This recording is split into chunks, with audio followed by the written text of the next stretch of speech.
আসসালামু আলাইকুম রহমতুল্লাহ। কওমি শিক্ষা ব্যবস্থা নিয়ে কিছুটা হাস্যরস তৈরি হয়েছে, কিছু মজার মজার জিনিস সামনে আসছে, যেটা খুবই ইন্টারেস্টিং এবং একই সাথে এটার একটা একাডেমিক ভ্যালু আছে বলে আমি মনে করি। দর্শক, কওমি মাদ্রাসার একটা অংশ আমরা দেখতে পাচ্ছি অনেক দিন পর আবার মাওলানা মওদুদি বিতর্ক কৃত্রিমভাবে সামনে আনার চেষ্টা করছে। মাওলানা মওদুদিকে নিয়ে যারা যতই বিতর্ক করবে ততই মিথ্যা কথা বলতে হবে এবং তাদের পাপের বোঝা ভারী করতে হবে, সেটা তারা করছে। জামাত শিবিরকে খোঁচা দিচ্ছে, অথচ তাদের নিজেদের শিক্ষা ব্যবস্থা নিয়েই ট্রল হচ্ছে, একটা হাস্যরস তৈরি হচ্ছে, অনেক আলাপ সামনে আসছে। মানে এগুলো পুতুল খেলার মতো, মানে তাদের সিস্টেমগুলোই অনেকটা পুতুল খেলার মতো, অথচ তারা জামাত শিবির মওদুদি এগুলো নিয়েই ব্যস্ত, কত কিছু করছে। দর্শক, নতুন একটা আলোচনা, তাদের অনেক কিছু নিয়েই তো অনেক সময় আলাপ আলোচনা হয়, নতুন একটা আলাপ সামনে এসেছে। এটা একটু আপনাদের শোনাতে চাই এবং কিছু পরামর্শও দিতে চাই। যেমন কওমি মাদ্রাসার কোনো শিক্ষার্থীকে যদি আপনি জিজ্ঞেস করেন যে তুমি কোন ক্লাসে পড়ো, তাহলে উত্তর আমি শরহে বেকায়ে পড়ি। এটা কিছু হলো? মানে এটা নিয়ে ট্রল হচ্ছে। তুমি কোন ক্লাসে পড়ো? হেদায়েতুন নাহুতে পড়ি। তুমি কোন ক্লাসে পড়ো? মেশকাতে পড়ি। এখন হেদায়েতুন নাহু এটা একটা কেতাবের নাম, মেশকাত কেতাবের নাম, হাদিসের কেতাবের নাম। তো কেতাবের নাম, অথচ সেখানে পড়ানো হয় আরও অনেক কিছু। মানে এটা কোনো সিস্টেম হলো? তুমি কোন ক্লাসে পড়ো? কাফিয়া। মানে এটা হলো কিছু?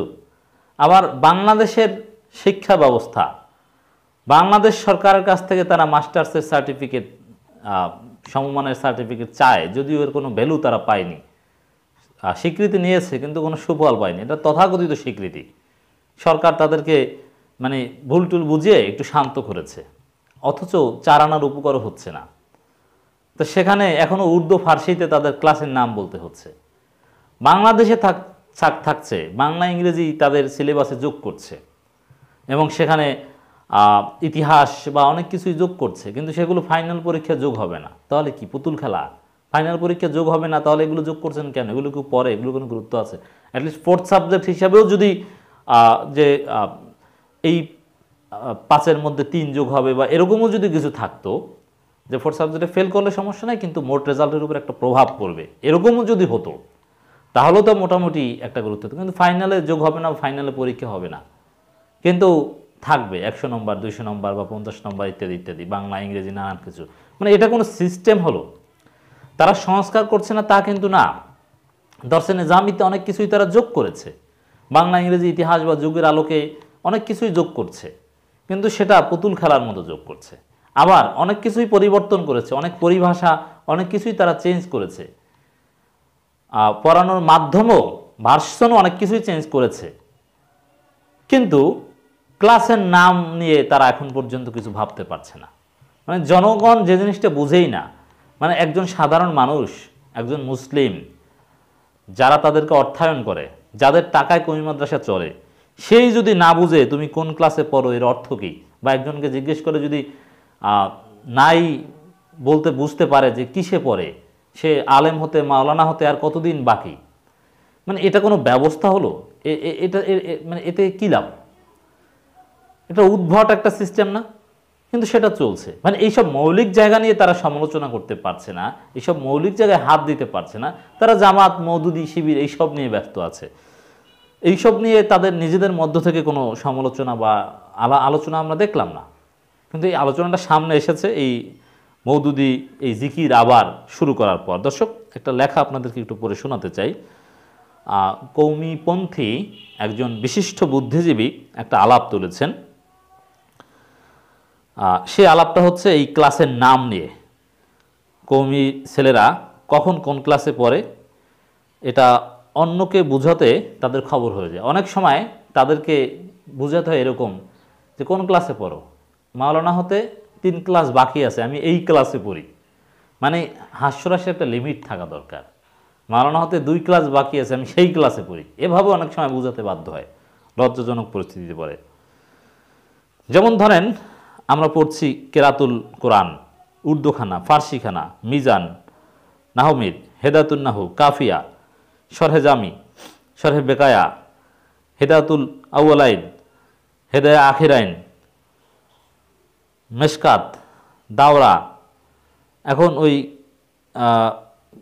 ক্লাসে কোন ধারার তা মানে এটা কোনটা 6, 7, 8, 9, 10, কোনটা 11, এগুলো কিছুই চেনা যাচ্ছে না, বোঝা যাচ্ছে না, এরকম তাদেরকে বলতে হচ্ছে। ভোলার ইত্তেহাদ এমন ছিল ক্লাসের নাম, তবে তারা নুরানি পড়াইতো, আমি কেরাতুল কোরআন পড়ছি, মানে একজন লিখেছেন। বেফাকের ক্লাস নামের সাথে এগুলো মিলবে না, বেফাক অন্য নাম। হায়ার রেজিস্ট্রিতে থাকা 6 বোর্ডের প্রত্যেকটাতেই ক্লাসের নাম ভিন্ন ভিন্ন। চট্টগ্রামের বিভিন্ন মাদ্রাসায় আবার আরেক রকম নাম এই ক্লাসগুলোর। পটিয়ায় একরকম, দারুল মারিফে একরকম, হাতিয়ায় ভিন্ন রকম, নোয়াখালীতে ভিন্ন রকম। নোয়াখালীতে আসলে সব কিছু চেঞ্জ হয়ে যায়, দেখলে আর এক মানে আর এক জায়গায় আবার অন্য নাম, সাথে স্বতন্ত্রভাবে মাদানী ক্লাস ধারা আছে। মানে উদ্ভট, উটের পিঠে চলছে দেশ, এরকম একটা শিক্ষা কাঠামো নিয়ে তারা চলছে, অথচ এগুলো নিয়ে তারা কোনো আলাপ তুলতে পারছে না, মৌলিক কোনো কাজ করতে পারছে না। মানে এগুলো হাস্যকরের চেয়েও বড় কিছু ভাবতে পারেন। একটা শিক্ষা দ্বারা এমন অগোছালো কিভাবে চলতে পারে, মানে কতটা গলদ তাদের শিক্ষা পদ্ধতিতেই, নামের মধ্যেই, মানে ভূমিকাই যদি এরকম থাকে তাহলে কতটা করুণ অবস্থা বোঝাই যায়। ভিতরে আরও কত কিছু এরকম উদ্ভাট আছে কে জানে, আমরা তো সব জানি না, কিছুটা পড়েছি। বাংলাদেশের কই মাদ্রাসা কেন্দ্রিক ছিন্ন ভিন্ন সকল বোর্ড বিলুপ্ত করে এক বোর্ডে এনে এক নিয়মে এক শৃঙ্খলায় কই মাদ্রাসা চালানো উচিত। সরকারের কাছ থেকে সার্টিফিকেট নিয়েছে, বেফাক আছে, তারপরও তারা এটা শৃঙ্খলা করতে পারছে না। যেসব হুজুরা এটাতে রাজি হবে না তাদেরকে মাদ্রাসা থেকে রিটায়ার্ড করাইয়া এবাদত বন্দিগিতে লাগিয়ে দেওয়া উচিত। কওমি সাবেক শিক্ষার্থীরা এ ধরনের আলাপ সামনে আনছে, যেটা খুবই জরুরি আলাপ। তো এভাবে উর্দু ফার্সি কোনটা কি মানে কিছুই না, মানুষের বোধগম্য করতে হবে। এখানে প্রস্তাবনাটা হচ্ছে মানুষ যাতে বুঝে যে কোন ক্লাসে পড়ো তুমি, সেই বিষয়টা নিশ্চিত করতে হবে। আবার দেখেন আরেকটা আলোচনা, পরীক্ষা 1200 নম্বর করে বিজ্ঞান ও বাণিজ্য অন্তর্ভুক্ত করা দরকার। উসুল ও ফিকা 200 না করে একত্রে 100 করলেই যথেষ্ট। পক্ষান্তরে বাংলা ইংরেজি আলাদা করে 200 নম্বরে না পড়লে ভাষাগত দক্ষতা তৈরি হবে না। ইতিহাস আরও বড় করে পড়ানো দরকার। উপমহাদেশের সুলতানি মোগল সাম্রাজ্যের ইতিহাস ও ব্রিটিশ ভারতের ইতিহাস বেশি পড়া জরুরি। ইতিহাসের 2টা পাঠ করা জরুরি। এগুলো একেবারে যৌক্তিক প্রস্তাব বলে আমরা জাস্ট একটু আলোচনাটা আরও জনগণের মধ্যে ছড়িয়ে দেওয়ার জন্য, যাতে কর্তৃপক্ষের টনক নড়ে বা সামাজিক পরিসরে বিভিন্ন জায়গায় এই বিষয় নিয়ে আলাপ হতে পারে, এই জন্য আমরা এই আলোচনাটা আপনাদেরকে শোনাচ্ছি। জাস্ট একজন বিশিষ্ট বুদ্ধিজীবীর লেখা থেকে আপনাদেরকে শোনাচ্ছি। মান্তিক 10ম শ্রেণীতে পড়ানো দরকারই নেই, এর পরিবর্তে পরিণত সমাজবিজ্ঞান পড়ানো দরকার। তাতে ছেলেমেয়ের নাগরিক ও রাষ্ট্র সম্পর্কে ধারণা পাকাপোক্ত হবে, অধিকার ও কর্তব্য সচেতন হবে। সর্বোপরি এই পরীক্ষার কোনো মূল্য নেই যদি না তার সনদের সরকারি কার্যকারিতা না থাকে। বেফাকের উচিত এসএসসি সমান নিয়ে সিলেবাসকে আরও যুগোপযোগী করে তোলা।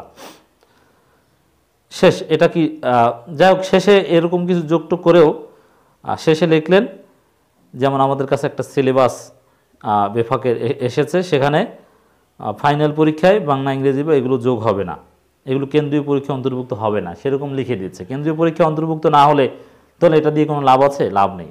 তো এই জন্য বলবো যে এই মৌলিক বিষয় নিয়ে কাজ করেন, নিজেদেরকে পরিশুদ্ধ করেন। অন্যের সমালোচনা, অন্যের আকীদা নিয়ে খোঁচাখুচি করে আপনারা সামাজিকভাবে কতটা পিছিয়ে আছেন, কতটা অযোগ্য আছেন, কতটা হাস্যরসের মধ্যে আছেন আশা করি বুঝবেন। মওদুদি মতবাদ অমুক তমুক এইসব ফালতু আলাপ না তুলে নিজেদের শিক্ষা ব্যবস্থাকে যুগোপযোগী করার চেষ্টা করেন, কাজে লাগবে। সরাসরি কেতাবে যা আছে, কেতাবে যেগুলো পড়তে হয় বা মুখস্থ করতে হয়, মোতাবলা করতে হয় কওমি মাদ্রাসার একজন শিক্ষার্থীকে, তার বাহিরেও চিন্তা করার মতো ব্রেইন যোগ্যতা কওমি শিক্ষার্থীদের আছে, কিন্তু সেই ব্রেইনটা কাজে লাগানো হয় আউট নলেজ অংশ অ্যাচিভ করার ক্ষেত্রে।